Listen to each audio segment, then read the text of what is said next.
Bonjour. Donc, l'étoile d'araignée. Comme vous le savez, il est de tradition dans de nombreux endroits, avant le début de l'année, de tout nettoyer, de faire propre partout. Voilà. Et nous, ben, on peut essayer de nettoyer un peu l'étoile d'araignée qu'on a dans la tête. Euh, Imaginez qu'on vive, en quelque sorte, dans une sorte de pièce un petit peu fermée, avec plein de choses, plein de meubles, plein de tentures, plein de, je sais pas quoi, de petites chaises, plein de vieux trucs, plein de vieux machins, et puis plein de ressentiments, souvenirs, etc., etc., et des toiles d'araignée partout. Et on peut arriver à mettre un peu d'espace et de lumière dans cette pièce, en commençant l'année, par exemple. Mais je ne suis pas naïve, je sais qu'on aime bien, d'une certaine façon, ou en tout cas par moment, vivre dans ce genre de pièces très sombres, mais qui semblent très protectrices, n'est-ce pas? Un peu comme un cocon, un peu comme on met sur soi plein de vêtements, et puis on mettrait plein de masques. Enfin voilà, on est entouré dans quelque chose et on sent bien que c'est pas très agréable toujours, que ça manque justement d'espace, d'air, de lumière, mais on n'ose pas trop y toucher. Et je pense que c'est là que la pratique de Zazen, et je reviens, je m'excuse, je me répète, mais c'est intéressant avant ce partage de commencer par une pratique de Zazen. C'est la pratique de Zazen, en fait, qui nous montre que oui, nous pouvons nous dépouiller, je dirais presque, nous pouvons nous dépouiller de tout cela, nous pouvons lâcher tout ce qui nous encombre comme ça dans notre tête. Nous pouvons nettoyer les toiles d'araignée qui ont attrapé plein de choses, toujours des choses un peu sombres, au fil des années. Et nous pouvons laisser de l'air et de la lumière, de l'espace entrer dans nos vies. Et ça, c'est vraiment le cadeau que nous fait Zazen. Alors, pour nettoyer ces toiles d'araignée, on peut déjà commencer de façon simple par les choses concrètes. Parce que les choses, ben, ces choses ne sont pas seulement des choses, elles sont des tas de petits morceaux de nous que nous avons mis dedans. Et donc, ce n'est pas très facile, mais c'est intéressant. Vous ouvrez un tiroir et vous regardez ce qu'il y a dedans, vous voyez, et vous allez voir. Alors, on avait comment dire, on a fait des exemples comme ça entre nous dans la Sangha-du-Temps pendant des retraites. Et alors, on avait quelque chose comme dans un tiroir, ben, des clés qui n'ouvrent plus rien, des médicaments périmés, des habits trop petits, des CD que plus rien ne peut lire, etc., etc. Alors, c'est intéressant parce que la question, c'est est-ce qu'on va emporter en 2025 toutes ces choses qu'on a déjà apportées en 2024 et peut-être en 2023 et peut-être qu'on aurait pu déjà les lâcher en 2010 ou en 2000 ou que sais-je. Donc, comment est-ce qu'on va faire et comment on va avoir cette envie de faire, de mettre de l'espace, de mettre de la légèreté en quelque sorte et de la lumière dans nos vies. Maître Dogen nous dit, lâcher prise pour voir. Et j'aime bien ce pourvoir parce que il ne s'agit pas de se blesser, il ne s'agit pas d'arracher de nous-mêmes des choses qui ne sont pas prêtes en fait à tomber. Il ne s'agit pas d'attendre non plus trop. Mais vous voyez, c'est une sorte d'équilibre. C'est pas comme, comment dire, enlever une croûte. Vous savez, quelquefois on enlève des croûtes comme ça sur une blessure, et puis du coup ça fait signer à nouveau, et puis ça va retarder la cicatrisation, etc. Donc c'est pas une bonne idée. On peut essayer de lâcher pour voir, c'est-à-dire on fait ça un petit peu, j'ai l'impression, en tout cas moi je l'ai fait et peut-être je le fais encore en zazen, on pose un petit peu à côté de nous, pas trop loin, pour pouvoir le rattraper si on s'aperçoit que ça nous manque trop. Mais on pose quand même. Et ça c'est vraiment important parce que c'est se laisser partir, c'est se oublier, c'est ce qui nous permet de faire de l'espace dans notre tête et de devenir vraiment plus léger. Parce que nous sommes lourds.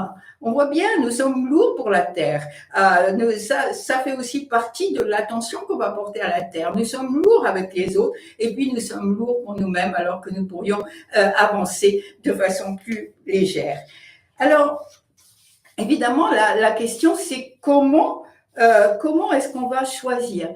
Par où commencer? Comment est-ce qu'on va décider que ça, c'est quelque chose? Alors, déjà, quand on a empilé toutes ces choses dans nos tiroirs, placards, etc., j'ai dit, on met des morceaux de nous-mêmes dans les choses, mais pas toujours. Quelquefois, c'est simplement une sorte de flemme. Voilà, on va le mettre là parce qu'on ne sait pas comment faire, on n'a pas envie d'y réfléchir, alors on le met dans le tiroir, voilà. Mais c'est une sorte de flemme qui nous empêche de regarder notre vie. Vous voyez, on met tout de côté comme ça, et comme ça, on ne regarde pas, on n'a pas besoin de réfléchir. Et ça, ce n'est pas juste, parce qu'il me semble que comment choisir les choses justement qu'on va enlever, comment décider ce qui est essentiel pour nous et ce qui ne l'est pas. Je pense qu'il y a une réponse très simple et vraiment efficace, si on peut dire, c'est que on va enlever les choses qui font de l'ombre à ce qui est important dans notre vie, à ce qui est essentiel dans notre vie. Ce qui est essentiel dans notre vie, ben, c'est de la vivre déjà. Et c'est de la vivre de la façon la plus riche possible. C'est de la vivre en contact avec tout ce qui est, en interrelation avec tous les êtres. C'est de la vivre avec de la joie, de l'amour des personnes autour de nous, etc.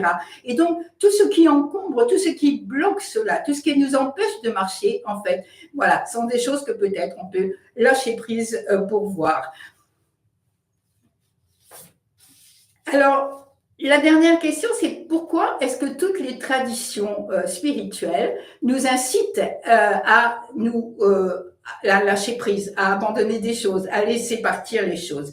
Et Suzuki Roshi avait une très jolie phrase, il disait « Le renoncement, ce n'est pas d'abandonner les choses du monde, c'est accepter qu'elles disparaissent. » Parce que c'est là où on en vient finalement. Bien sûr, tout va disparaître. Les choses s'abîment, les choses se cassent, les situations changent, les personnes changent, nous changeons et à la fin, nous disparaissons. Donc, il s'agit de pouvoir lâcher toutes ces choses qui vont en fait nous empêcher d'être comme on le vit à travers Zazen, d'être dans une ouverture, d'être dans une présence, d'être dans une vie plus complète.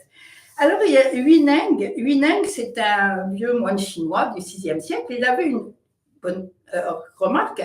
Il disait, les gens ont peur de lâcher prise parce qu'ils ont peur de tomber dans le vide.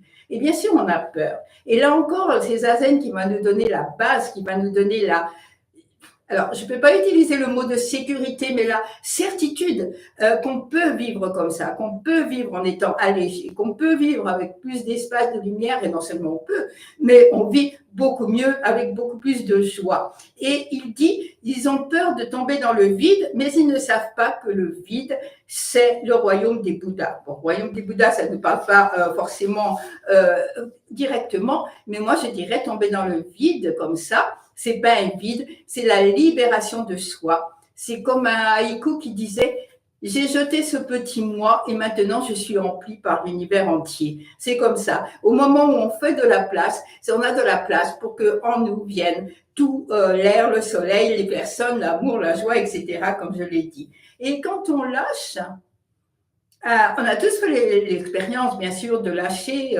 quelque chose auquel on tenait, et puis on s'aperçoit que quand on a lâché cette chose, eh bien déjà, il n'y a plus de peur, il n'y a plus la peur de la perte, il y a un cœur plus tranquille, je dirais. Voilà, on est apaisé, et quand on est apaisé, on est plus ouvert à ce qui se passe autour de nous, on est plus ouvert aux autres, on s'adapte plus facilement à tous les changements qui vont survenir dans notre vie forcément. Donc, pourquoi ne pas se donner cette possibilité, se laisser être et nettoyer, profiter de cette fin, début d'année pour nettoyer ces toiles d'araignée dans nos têtes. Et je crois qu'on n'a pas besoin de demander comment, parce qu'on sait parfaitement comment le faire. On peut commencer par les objets, effectivement, et puis de là, eh bien, on va pouvoir abandonner, lâcher prise, laisser partir et franchir le seuil de cette année autrement, avec plus de lumière, avec plus d'espace, avec plus de joie, avec cette respiration immense qui est la respiration du monde en harmonie avec la nôtre. Donc voilà, c'est l'entrée en 2025 que je me souhaite et que je souhaite.